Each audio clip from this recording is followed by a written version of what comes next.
நடிகர் விஜய் முதல்வராக காலை 10 மணிக்கு பதவியேற்கும் போது அவருடன் 9 பேர் அமைச்சர்களாக பதவியேற்கிறார்கள். அவர்கள் யார் என்பதை பார்க்கலாம். விஜயின் உத்தேச அமைச்சரவை பட்டியல் வெளியாகியுள்ளது.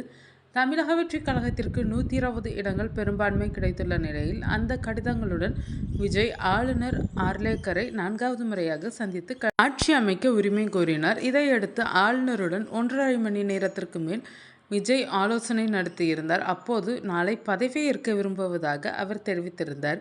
இதையடுத்து காலை 10 மணிக்கு அவருக்கான பதவியேற்பு விழா சென்னை நேரு உள் விளையாட்டு அரங்கில் நடைபெறும். நாளை நவமி திதியாக இருந்தாலும் சுப ஓரையான சந்திர ஓரையில் முதல்வராக விஜய் பதவியேற்கிறார். அவருடன் சேர்த்து 9 பேரும் அமைச்சர்களாக பதவியேற்கிறார்கள். அந்த 9 பேரும் தாவேகாவினர்தான். அவர்களில் செங்கோட்டையன், புசி ஆனந்த், அருண்ராஜ், ஆதவ் அர்ஜுனா, நிர்மல்குமார், ராஜ்மோகன், சத்யபாமா, ஜேசிடி பிரபாகர், வெங்கட்ரமணன் ஆகிய 9 பேர் பதவியேற்பார்கள் என தெரிகிறது. அதேபோல் நிறைய பெண்களுக்கு அமைச்சரவையில் இடம் கிடைக்கும் என சொல்லப்படுகிறது. மேலும் அமைச்சரவை விரிவாக்கப்படும். இன்றைய தினமே அமைச்சரவை பட்டியலை விஜய் ஆளுநரிடம் கொடுத்திருப்பார் என சொல்லப்படுகிறது. VS பாபு அல்லது லோகேஷ் தமிழ்ச்செல்வன் சபாநாயகராக்கப்படலாம் என்கிறார்கள்.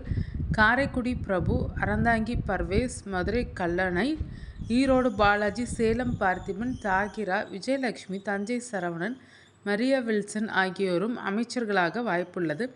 அதுபோல் காங்கிரஸ் கட்சியிலிருந்து ஒருவர் அல்லது இருவருக்கு அமைச்சர் பதவி வழங்கப்படலாம் என சொல்லப்படுகிறது. 1.5 மணி நேரத்திற்கு மேலாக ஆளுநருடன் விஜய் உள்ளிட்டோர் ஆலோசனை நடத்தி வருகிறார்கள். இந்த சந்திப்பின் போது தாவேகாவுக்கு ஆதரவு தெரிவித்த செல்வ பெருந்தகை, சண்முகம் உள்ளிட்டோரும் விஜயுடன் வந்திருந்தனர். பெரும்பான்மையை காட்டியுள்ளதால் இன்று இரவே விஜயை ஆட்சியமைக்க ஆளுநர் அழைப்பு விடுக்கலாம் என தகவல் வெளியாகியுள்ளது.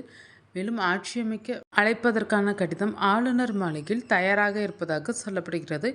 விஜய் ஆட்சி அமைக்க எந்த சிக்கலும் இல்லை என்ற பட்சத்தில் இந்த அழைப்பு கடிதத்தை எந்த நேரத்திலும் ஆளுநர் அலுவலகம் வெளியிடும் என தெரிகிறது. நாளை விஜய் முதல்வராக பதவியேற்பதால் நாடு முழுக்க மக்கள் கொண்டாடி வருகிறார்கள். இதனால் பட்டாசு வியாபாரம் கொடிகட்டி பறக்கிறது. அதேபோல் ஸ்வீட் கடைகளிலும் வியாபாரம் ஓஹோ என்று நடைபெறுகிறது. தாவேகா அமைச்சரவையின் உத்தேச பட்டியல்: விஜய் முதல்வர், பொது நிர்வாகம், காவல், உள்துறை; செங்கோட்டையன் பொதுப்பணித்துறை; புசி ஆனந்த் நகராட்சி நிர்வாகத்துறை; நிர்மல்குமார் மின்சாரத்துறை; ஆதவர்ஜுனா விளையாட்டு மற்றும் மதுவிலக்கு ஆயத்தீர்வை துறை; ராஜ்மோகன் ஆதி திராவிட நலத்துறை; முஸ்தபா சிறுபான்மை நலத்துறை; பள்ளிக்கல்வித்துறை வெங்கட்ரமணன்; அருண்ராஜ் பத்திரப்பதிவு மற்றும் வணிகத்துறை;